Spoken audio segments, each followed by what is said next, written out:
utasa wangu unonidadisi ndani ya moyo wangu.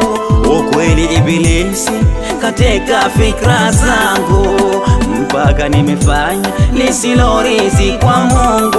Ukweli mimi naishi na wakike ndugu yangu, tulotoka tumbo moja baba yake baba yangu. Usiku ulifika nafsi yangu kugeuka, baridi kushuka hisia kuteremka. Chumbani nikatoka mdogo wangu kumfuata na kumshawishi nipate ninachotaka. Ukweli alikataa nami nikalazimisha, mpaka nimekipata kile nilichokifuata.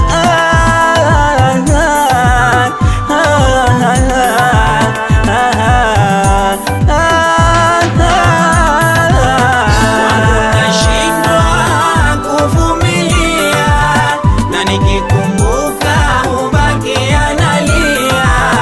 Yaliyonikuta nawaelezea, yanonikondesha na kuninyima raha. Siku zilipita mambo yakabadilika, dalili za mimba zikaanza kuonesha.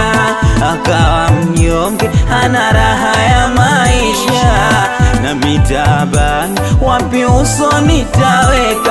Jamani nifanye nini ili niweze kuvuka? Mtoto yumo tumboni amini wangu hakika. Jamani nifanye nini ili niweze kuvuka? Mtoto yumo tumboni na mimi wangu hakika. Nashindwa kuvumilia na nikikumbuka hubaki analia.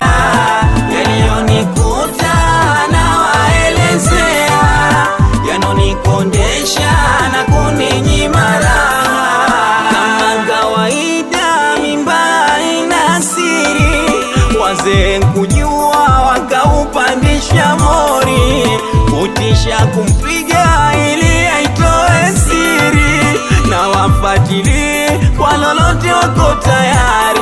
Ukweli alinyongeka na machozi chirichiri, na ukweli akatamka kama